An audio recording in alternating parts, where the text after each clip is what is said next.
আজ দুপুরে বেশি কিছু রান্না করিনি, মাছ মাংস তো নয়, ডিম হয়েছে। এখানে কড়াই শাক ভাজা আছে, এখানে মুসুর ডাল আছে, পেঁয়াজকালির পাতা দিয়ে, ধনে পাতা দিয়ে মুসুর ডাল, ডিমের একটা অমলেট আছে, ডিম সেদ্ধ আছে, আর আলু ভাতে পেঁয়াজ দিয়ে মেখেছি। আজকের এটাই দুপুরের মেনু। প্রথমে এটা খেয়ে দেখি, কড়াই শাকটা মাখা শুকনো ভাত দিয়ে খুব সুন্দর লাগে।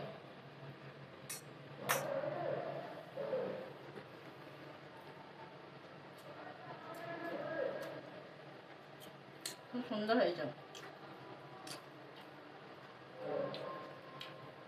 শীতের শেষে এই কড়াই শাক আর খাওয়া হবে না।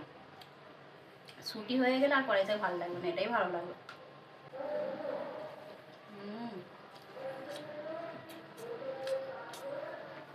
দারুণ লাগলো।